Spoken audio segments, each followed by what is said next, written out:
E nós temos falado sobre o cerco de Jericó, sobre quando Deus usou Josué e o povo de Israel para conquistar Jericó, e a gente viu desde o começo dessa trajetória. E hoje nós chegamos no capítulo 4. Abra sua Bíblia lá, por favor. Josué, capítulo de número 4. Eu tenho a certeza que Deus vai falar bastante com você aqui hoje em nome de Jesus, amém? Glória a Deus. Josué, capítulo 4. Louvado seja Deus. Quantos encontraram, digam amém? Amém. Está escrito assim, capítulo 4, versículo 1 diz, se você tem dificuldade com a Bíblia, você pode acompanhar pelos monitores, tá bom? Diz assim, sucedeu, pois, que acabando todo o povo de passar o Jordão, falou o Senhor a Josué, dizendo, tomai do povo 12 homens, de cada tribo um homem, e mandai-lhe, dizendo, tomai daqui, do meio do Jordão, do lugar do assento dos pés dos sacerdotes, 12 pedras, e levai-as convosco a outra banda, e depositai-as no alojamento em que haveis de passar essa noite. Versículo 4. Chamou, pois, Josué os 12 homens que escolhera dos filhos de Israel, de cada tribo um homem, e disse-lhes, passai diante da arca do Senhor vosso Deus, ao meio do Jordão, e levante cada um uma pedra sobre o seu ombro, segundo o número das tribos dos filhos de Israel, para que isto seja por sinal entre vós. E quando vossos filhos no futuro perguntarem, dizendo, que vos significam essas pedras? Então lhes direis que as águas do Jordão se separaram diante da arca do concerto do Senhor. Passando ela pelo Jordão, separaram-se as águas do Jordão. Assim que estas pedras serão para sempre, por memorial aos filhos de Israel. Amém. Irmãos, eu vou falar uma coisa aqui com vocês. Vai parecer que eu estou fugindo do assunto, mas eu não estou, não. Daqui a pouco nós vamos voltar aqui e você vai entender. Um irmão, essa semana, ele me fez uma pergunta. E, irmãos, a Bíblia diz que todas as coisas cooperam juntamente para o bem daqueles que amam a Deus. Amém? Eu mandei uma mensagem para vocês no celular, que nós estamos fazendo uma campanha de 90 dias, cada dia nós estamos vendo uma mensagem dentro do Evangelho. E coube dentro daquela mensagem eu citar Ezequiel 18, 20. Ezequiel capítulo 18, verso 20, diz assim, a alma que pecar, essa morrerá. O filho não levará a maldade do pai, nem o pai levará a maldade do filho. A justiça do justo ficará sobre ele, e a impiedade do ímpio cairá sobre ele. O que eu sempre ensino quando Deus me permite falar dessa passagem? Duas coisas. Primeiro, que o salário do pecado é a morte. A Bíblia diz, a alma que pecar, essa morrerá. É claro, você sabe que nós estamos falando aqui da morte espiritual, da segunda morte, da condenação eterna. A morte física, todos nós vamos passar por ela. A morte espiritual, glória a Deus, nós não vamos ver. A Bíblia diz que todo aquele que crê no Senhor não verá a morte. Amém? Nós não veremos a morte. A segunda coisa que nós aprendemos com Ezequiel 18, 20, é que a salvação é individual. O meu pai, irmão, pode ter sido um grande homem de Deus. E eu posso escolher não andar pelo caminho dele. A gente tem exemplos disso na Bíblia.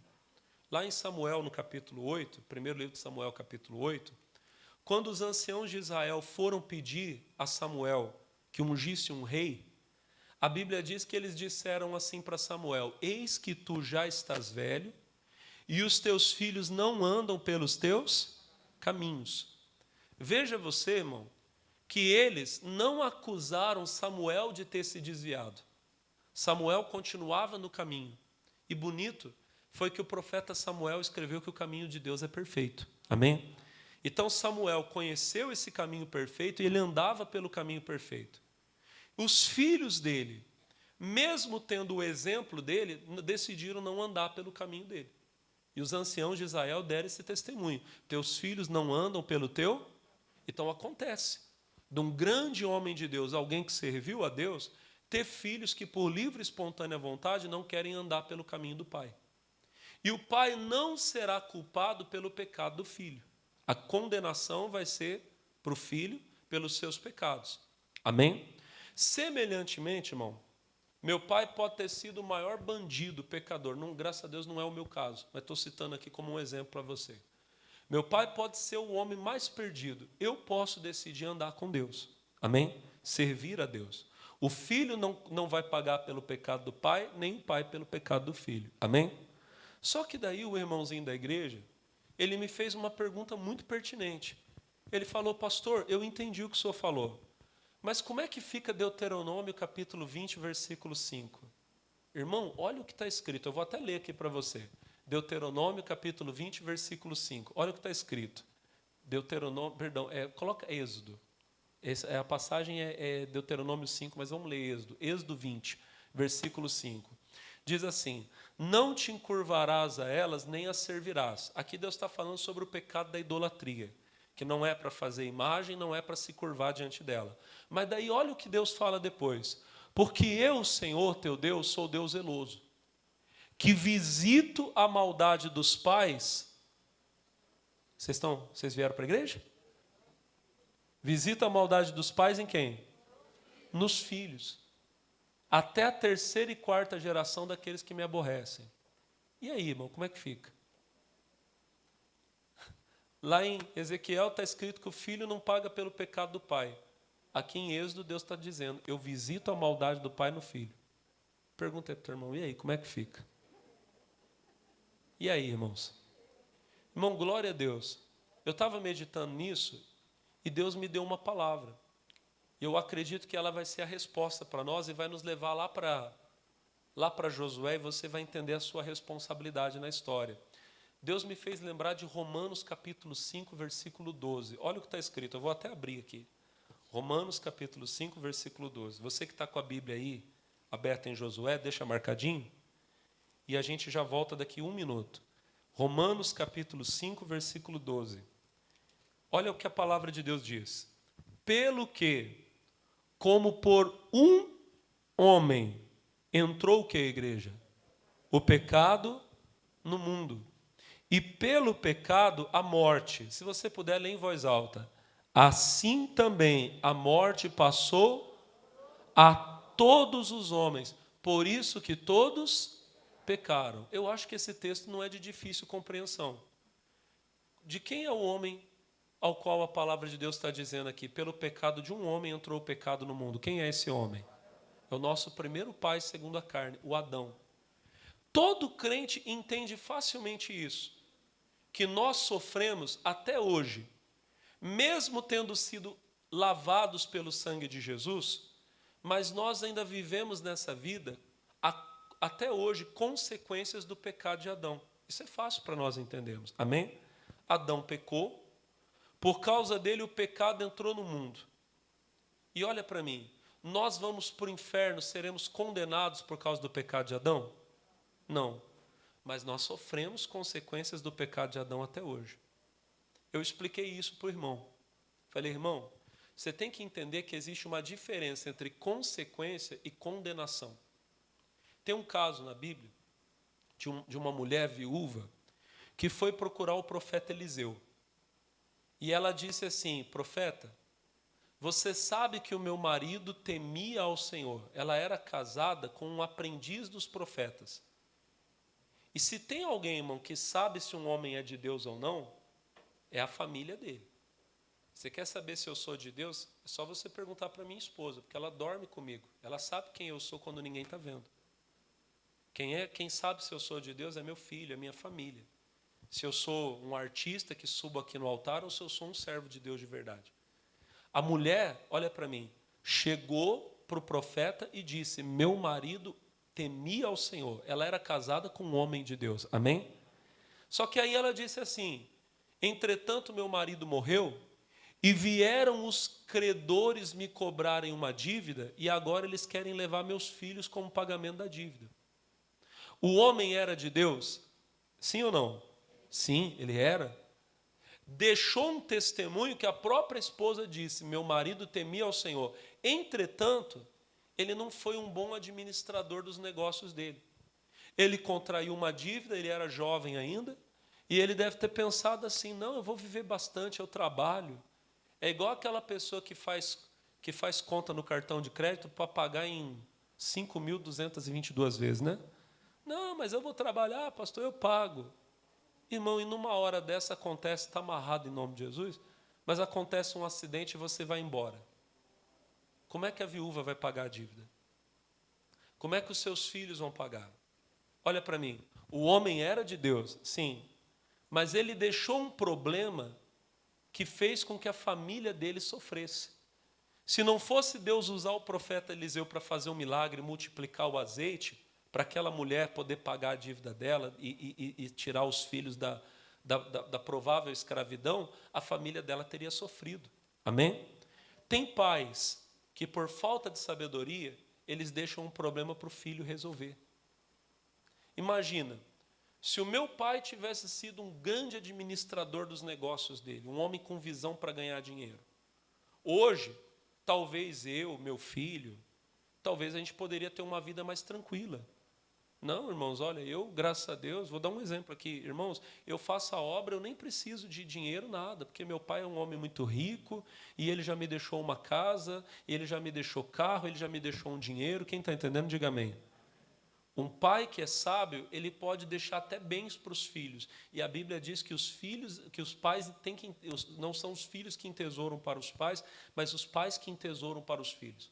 Um pai sábio, ele deixa um bom tesouro para o filho dele. Amém? Um pai inconsequente, às vezes, deixa uma dívida para o filho.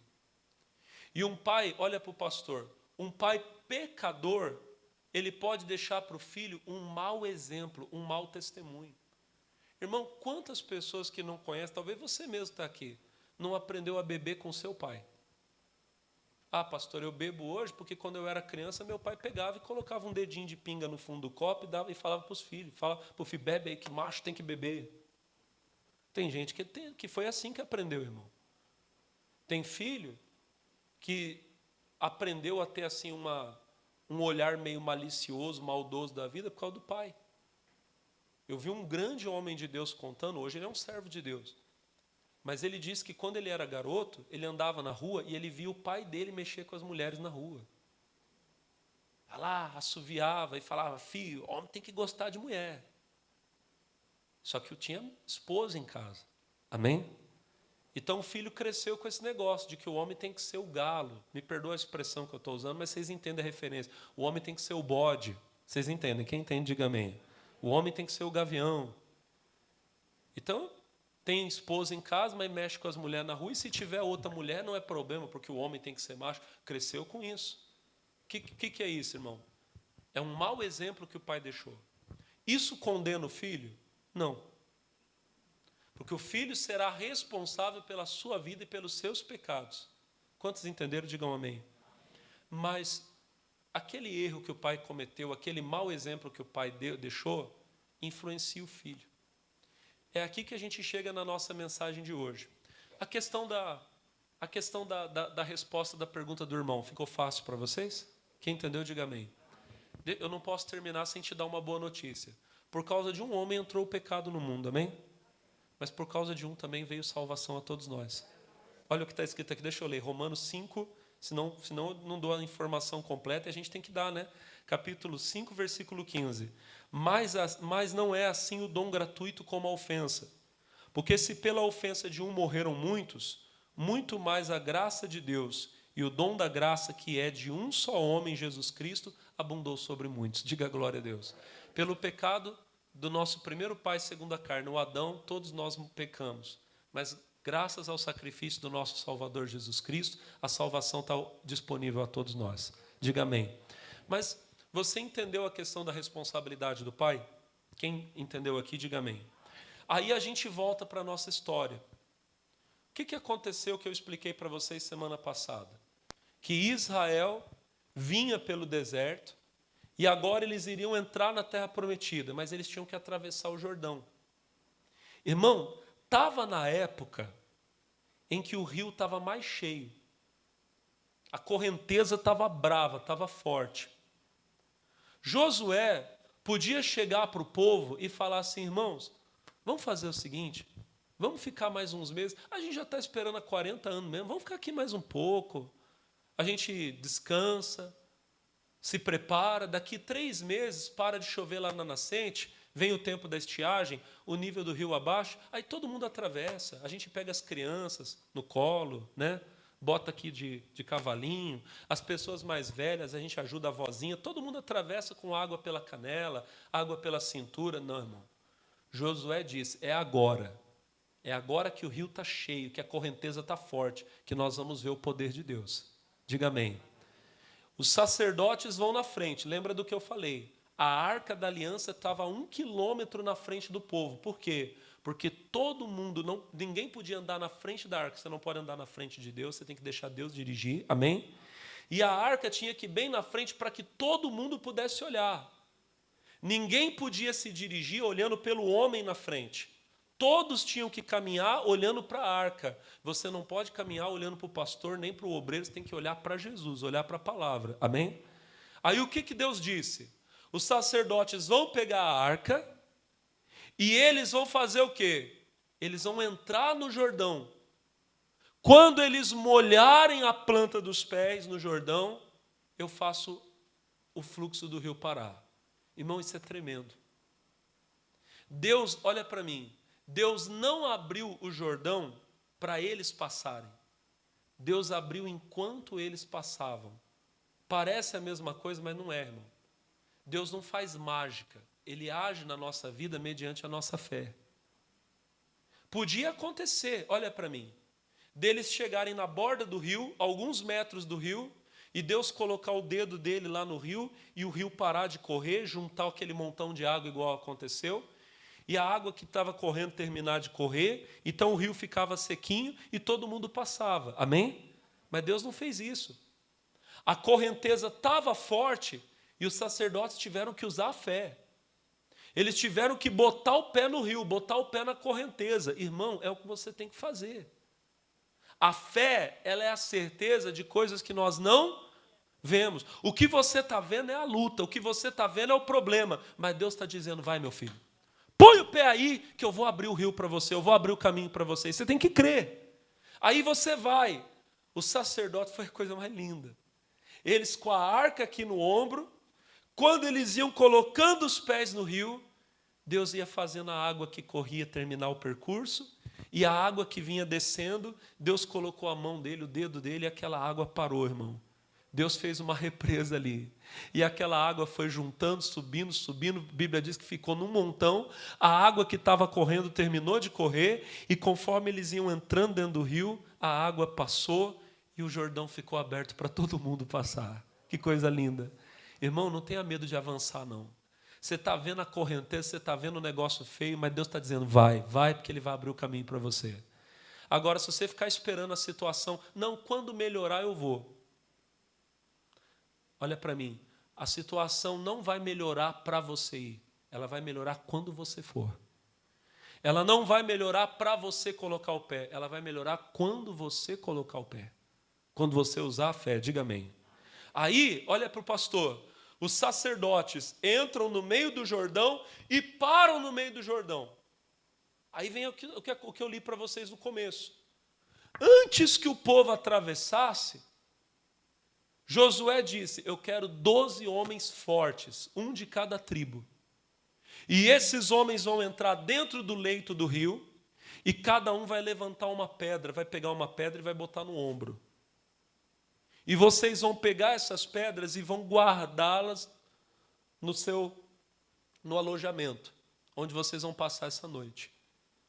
Depois nós vamos pegar essas pedras, essas 12 pedras, segundo o número das 12 tribos de Israel, e nós vamos fazer um monumento.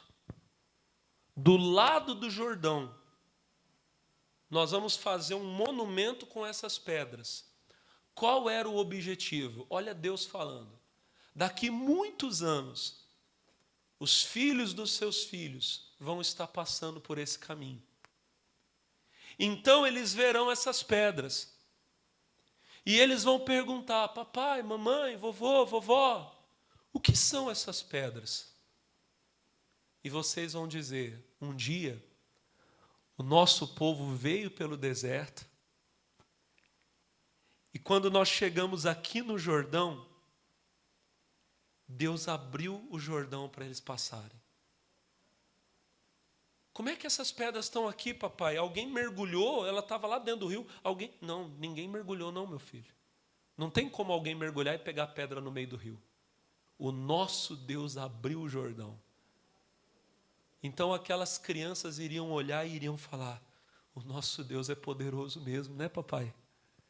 É poderoso mesmo. Irmão, o pai tem que deixar um sinal para o filho, para o neto, amém?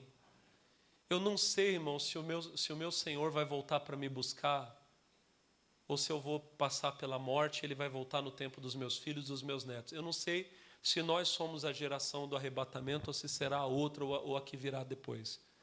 A questão é, nós temos que deixar um legado. Nós temos que deixar, irmão, referências. E olha para o pastor, não é referência de religiosidade.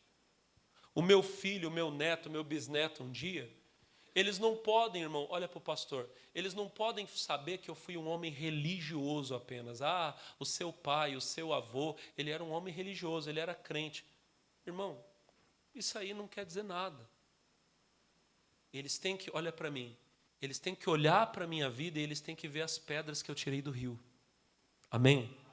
Eles têm que ver que Deus foi comigo, que aconteceram milagres, eu tenho que ter história, eu tenho que ter testemunho, irmão. Eu tinha um amigo aqui em Mauá, pastor, inclusive eu vi ele ontem, muito gente boa. E esse meu amigo, ele costumava falar para mim da mãe dele. Ele falava assim, pastor, a minha mãe, ela era membro da igreja lá em Santo André. Ele falou assim, pastor, minha mãe não era obreira. Minha mãe era membro, congregava na igreja. Mas o pastor de Santo André na época era um grande homem de Deus. Hoje ele já está com Jesus lá na glória, esse pastor. E ele ensinava os irmãos da igreja sobre o poder de Deus. Pastor, minha mãe era nova, moça nova ainda, porque eu era criança. Mas pastor, minha mãe era uma mulher cheia de Deus e cheia do Espírito Santo. Às vezes manifestava demônio na vizinhança, eles chamavam a minha mãe. Minha mãe não era obreira, minha mãe era membro, congregava na igreja. Mas teve um dia, pastor, que manifestou um demônio lá na vizinhança, tinha vários homens tentando segurar a pessoa e não conseguiam segurar. E aí eles falaram, tem uma mulher aqui, uma crente aqui na rua, que ela é mulher, que ela ora na igreja, chama ela. Irmão, imagina, chega aquela menina, aquela jovem senhora, ela chegou e viu aquele monte de homem tentando segurar a pessoa endemoniada e não estavam conseguindo. Ela chegou e falou assim, pode soltar. Que bonito, irmão, que lindo, amém? Pode soltar. Quando o demônio quis fazer violência, você não pode me desobedecer. Cai de joelho agora. Na hora o demônio obedeceu. Irmão, hoje esse homem que eu estou falando para você é um pregador, mas olha o que ele carrega da mãe dele. Amém, irmão? Por que eu sirvo a Deus? Porque eu vi o poder de Deus na vida da minha mãe. Meu filho um dia tem que falar, eu vi o poder de Deus na vida do meu pai. Mas não é só meu filho, irmão. São as pessoas à minha volta. Vocês têm que ficar com essa marca. Eu creio em Deus, eu creio no poder de Deus. Por quê? Porque no tempo que o pastor Alex passou por aqui, eu vi Deus na vida dele, eu vi pessoas serem curadas, eu vi cego enxergar, eu vi morto ressuscitar, eu vi Deus fazer maravilhas. Diga amém. Irmão, se não tem isso, então a gente é só mais um bando de religiosos. Se não tem isso, então nós somos mais um povo igual aos outros que pregam um livro aqui de história. A verdade é essa, irmão. O Evangelho nunca foi uma religião. Qual que é a diferença do Evangelho? O Evangelho é poder. O Evangelho abre o Jordão. Diga glória a Deus. Paulo dizia, Romanos 1,16, eu não tenho vergonha do Evangelho de Cristo. Por quê? Porque ele é o poder de Deus para salvar todo aquele que crê. Diga amém. Tem que ser assim com você, irmãozinho, irmãzinha. Deixa esse legado. Legado de poder, de testemunho. Seus filhos vão morar na casa que você construiu com a sua fé. Amém? Um dia eles vão olhar e eles vão falar, eles vão dizer, olha, mamãe, papai, conta para mim a história dessa casa. Ah, essa casa, meu filho, essa casa aqui foi seu vovô, foi sua vovó que usou a fé, não tinha nada, mas Deus deu para ele, diga glória a Deus. Tem que ser assim, irmão. Amém, Jesus? Tem que ter essas marcas. Eu estava comentando hoje aqui, pessoal, no culto das 6 horas da manhã. O meu avô, pai da minha mãe, ele foi herói de guerra. A gente chegava lá na casa da minha avó e tinha lá, pessoal, coisas lá, sabe? Lá tinha medalha, tinha boina, aquele negócio lá da cobra fumando. Você sabe que o pessoal da Segunda Guerra lá... Você sabe por que a cobra vai fumar? Foi por causa dos pracinhas, do pessoal que... Os nossos heróis vão chegar lá e a cobra vai fumar. Tinha isso. Meu avô lutou na Segunda Guerra. Meu avô era da FEB. Então, olha para mim, pessoal. O que eu quero que você entenda? Quando eu chegava lá, apesar de eu ser bem pequeno, mas tinha coisas, tinha marcas. Amém? Então, eu, como criança curiosa, eu olhava e falava, mas como é que é isso? O seu avô foi para outro país, ele foi lá e venceu uma guerra. Amém, Jesus? Irmão, irmã, seus netos, seus bisnetos, as gerações que virão, tem que saber que você foi um guerreiro. Que você abriu o Jordão, que você abriu o mar, que Deus fez descer pão do céu na sua oração. Quem está entendendo, diga glória a Deus. E mais uma coisa, irmão, para terminar, você tem que ficar de pé até o fim. Olha o que está escrito depois, vamos ler mais um pouquinho. Capítulo 5, eu estou em Romanos ainda, vamos voltar para o Josué. Capítulo 4. Louvado seja Deus. Josué, capítulo 4. Quem achou, diga amém. Versículo de número... A gente parou no 7, então vamos ler o 8. Diz assim: Fizeram, pois, os filhos de Israel como Josué tinha ordenado. Levantaram 12 pedras do meio do Jordão, como o Senhor dissera a Josué, segundo o número das tribos dos filhos de Israel, e levaram-nas consigo ao alojamento e as depositaram ali. 9. Levantou Josué também 12 pedras do meio do Jordão, no lugar do assento dos pés dos sacerdotes que levavam a arca do concerto. E ali estão até o dia de hoje. Versículo 10. Pararam, pois, os sacerdotes que levavam a arca no meio do Jordão em pé, até que se cumpriu tudo quanto o Senhor a Josué mandara dizer ao povo, conforme tudo quanto Moisés tinha ordenado a Josué, e apressou-se o povo e o quê? E passou. Versículo 11. E sucedeu que assim que todo o povo acabou de passar, então passou a arca do Senhor e os sacerdotes à vista do povo. Olhem para mim, a última coisa para eu falar hoje para você. Aqueles sacerdotes que estavam levando a arca entraram dentro do rio, amém? E Deus parou o Jordão. E eles ficaram ali, irmão, em pé, com a arca no ombro, até que todo o povo passasse. Irmão, os estudiosos da Bíblia falam que parece que eram quase 3 milhões de pessoas. Homem, mulher, criança, e tinha muitos animais também, e eles estavam carregando coisas, imagina. Os sacerdotes ficaram ali enquanto o povo ia passando. Diga amém. Quando todos terminaram de passar, aí eles passaram. Para terminar, irmão, você é o sacerdote da sua casa. Eu preguei alguns domingos atrás, você vai lembrar, sobre ser rei, sobre reinar. Eu expliquei que reinar com Cristo, na verdade, é servir. Amém? Mas a mesma palavra que diz que nós somos reis, ela diz que nós somos sacerdotes. Vocês lembram? Lembram disso? Apocalipse, capítulo 5, versículo 10. O Apocalipse 1,6 diz: E nos fez reis e sacerdotes para Deus, para Ele. E o Apocalipse 5,10 diz a mesma coisa. Apocalipse 5, versículo 10. E para o nosso Deus os fizeste reis e o quê? Os sacerdotes é quem levavam a arca. Você é o sacerdote, você leva a arca. Aqueles homens que estavam carregando a arca tinham que carregar no ombro. Não sei se você lembra que quando Davi quis levar a arca para Jerusalém, ele quis colocar num carro de bois. Não pode, irmão. Quem colocou a arca no carro de boi uma vez foram os filisteus. Quando a arca ficou durante o tempo em em que morreram lá os filhos de Eli, Hofni e Finéias, a arca foi levada para o templo do deus Dagom, e enquanto a arca esteve entre os filisteus, foi só praga, foi só maldição. A Bíblia diz que até hemorroidas e tumores os filisteus tinham. Aí o que eles falaram? Eles falaram, bom, vamos fazer o seguinte, vamos mandar a arca de volta. Pegaram a arca e colocaram num carro de bois, e a arca foi embora. Depois de um tempo, irmão, o rei Davi quis levar a arca do mesmo jeito que os filisteus levaram. E tem crente que está querendo servir a Deus do mesmo jeito que o povo do mundo serve, não pode. A lei de Deus dizia que a arca tinha que ser carregada pelos sacerdotes e aqui, ó, no ombro. Há muito tempo Deus me deu um entendimento do porquê. Quem serve a Deus, irmão, tem que sentir o peso da responsabilidade. Amém? Eu tenho que saber, irmão, que a minha vida, o meu testemunho, dele depende meu filho, minha família, mas dependem todos vocês. Por que eu tenho que estar de pé no meio do rio? Porque se eu desistir, alguém não vai conseguir atravessar o rio.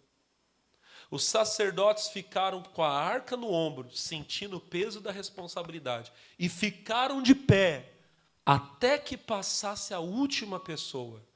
Irmão, você tem que ficar de pé, eu tenho que ficar de pé, espiritualmente falando. Para quê? Para que todos possam passar, irmão.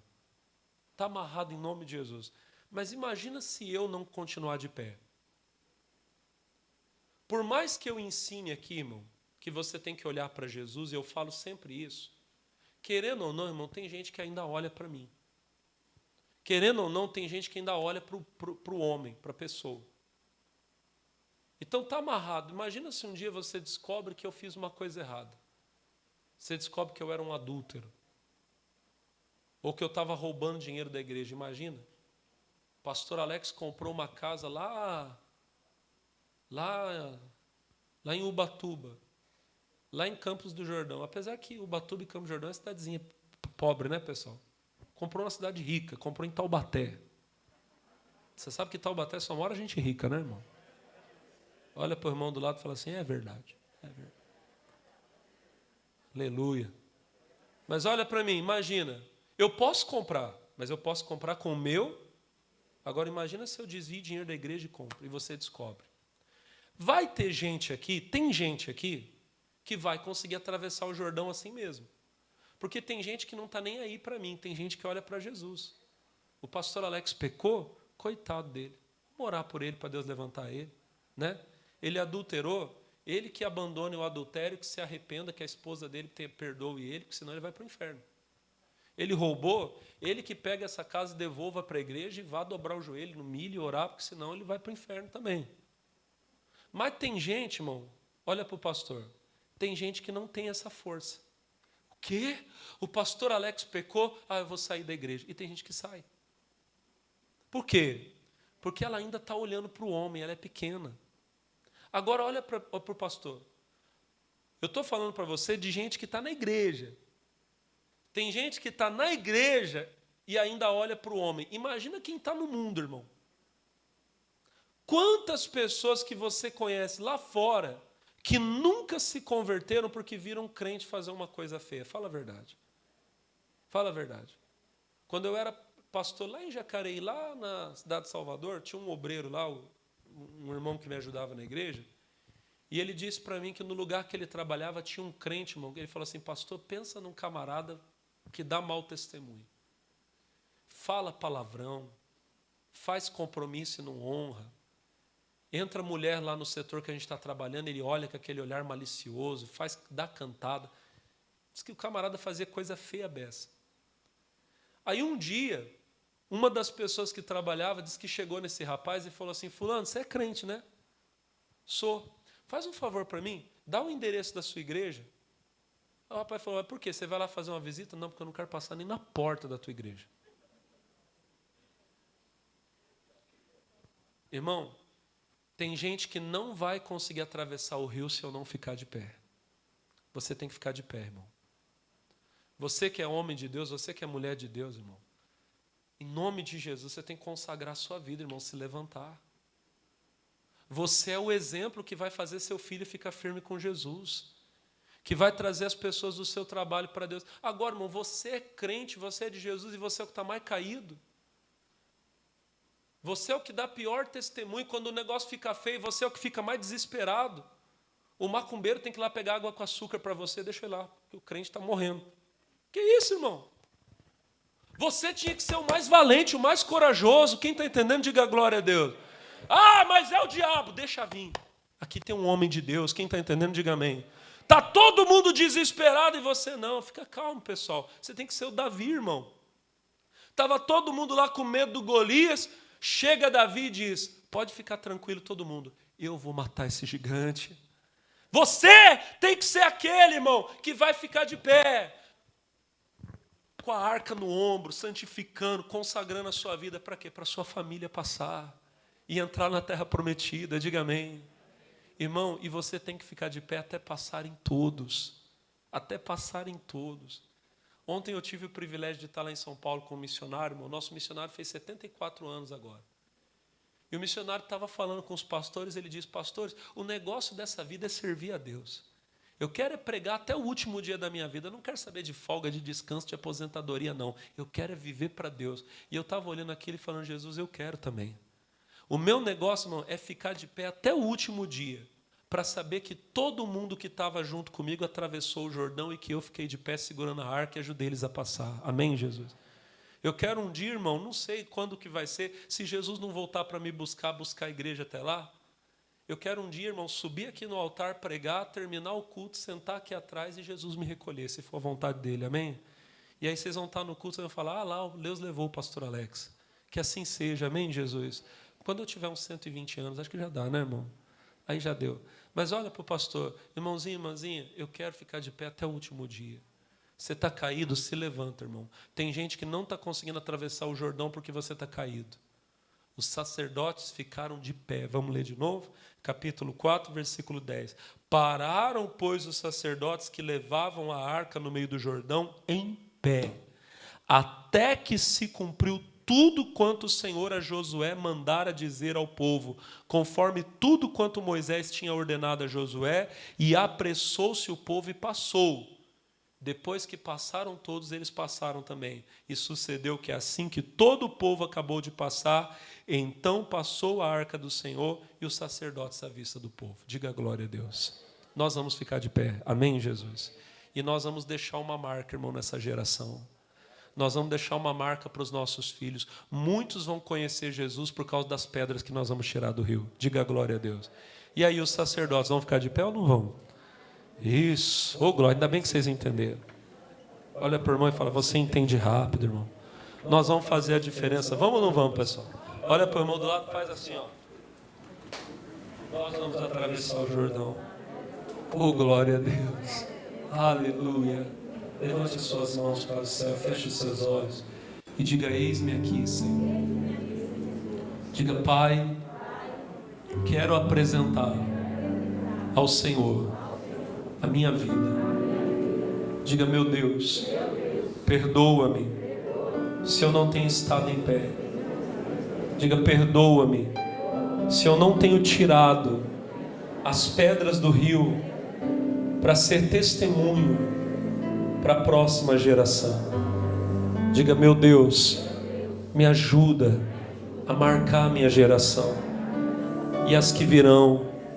Diga, ajuda-me a ficar de pé, a carregar a arca nos ombros, sentindo o peso do compromisso, da responsabilidade, em nome de Jesus. Agora, irmão, coloque essas mãos sobre o seu coração. Nós vamos participar da Santa Ceia do Senhor dentro de alguns momentos. E a palavra de Deus diz, examine-se, pois, o homem a si mesmo. E assim coma desse pão, beba desse cálice. O Senhor te abraça agora, meu irmão. Ele está mais perto de você do que você possa imaginar. Mais perto de você do que a roupa que você está vestindo, do que o ar que você respira. E E agora, com o sangue dele, ele te purifica de todo pecado. Oh, glória a Deus.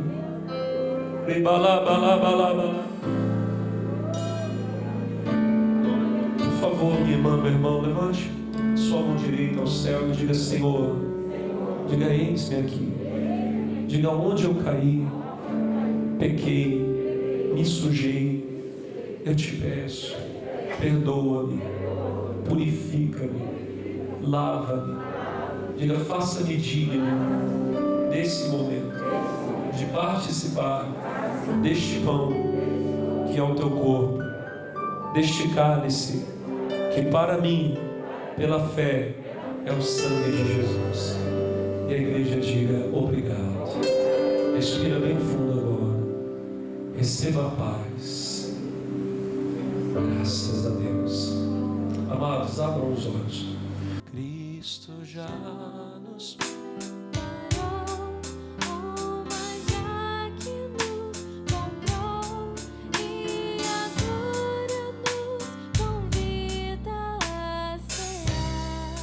com celestial maná, com celestial maná, que de graça Deus te dá, em faminto tua alma sacia. Levante o pão para o céu, porque eu recebi do Senhor o que também ensinei. O Senhor Jesus, na noite em que foi traído, tomou em suas mãos o pão. E tendo dado graças, entregou aos seus discípulos e disse: tomai todos e comei. Este pão é o meu corpo, que será entregue por vós. Saúde, para a tua glória. Digo: obrigado, Senhor. Vai descer, coma do pão com alegria. E a noiva receber.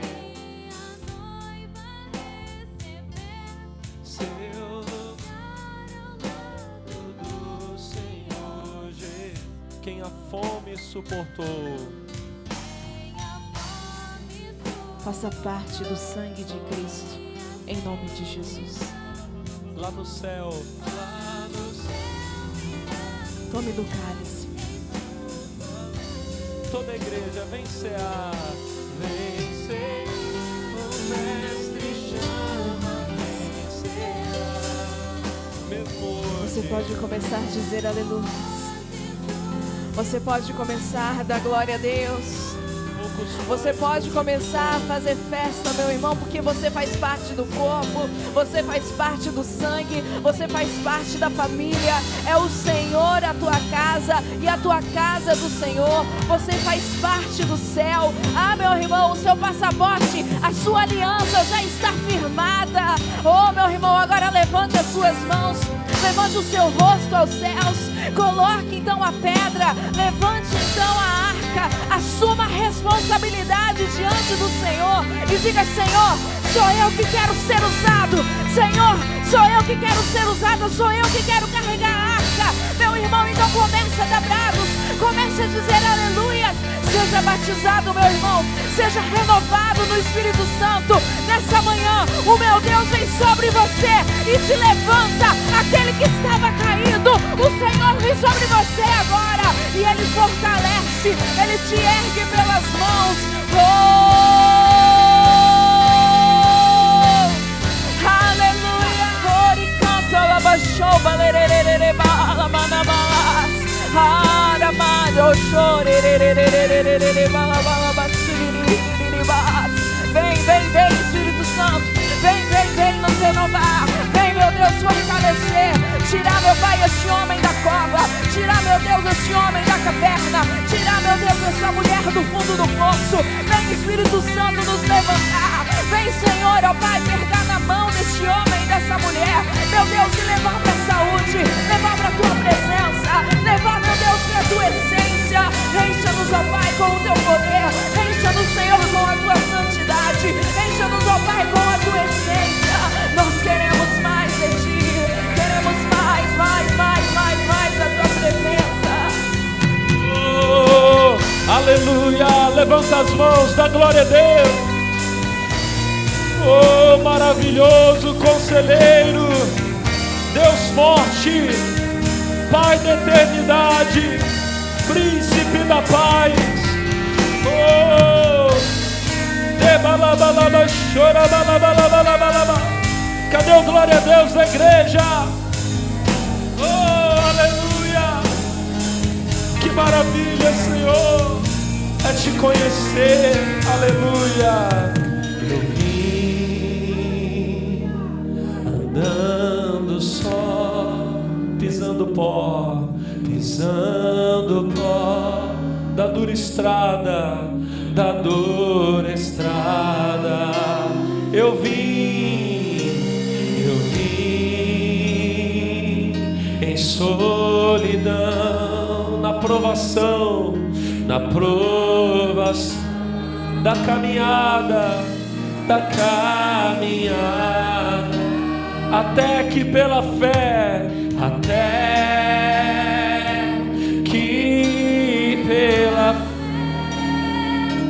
eu encontrei Jesus,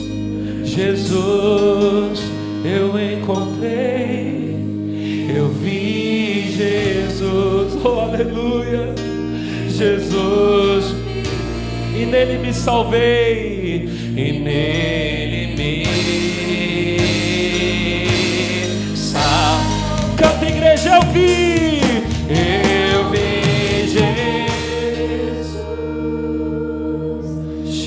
Jesus me viu no mesmo instante, me rede, Jesus me fez, Jesus me cantar, me fez chorar, me fez de emoção, e desde então posso dizer, em Cristo me salvei. Diga obrigado, Senhor Jesus. Levanta as mãos bem alto e dá glória a Deus. Oh, dá glória, glória. Aleluia. Oh,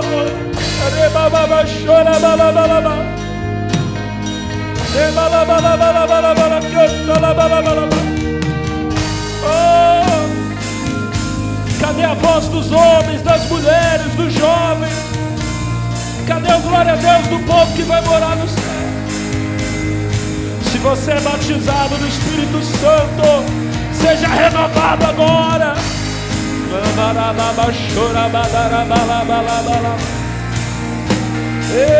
Rababa suriri anda la baba siri bala bala canta la bala ba.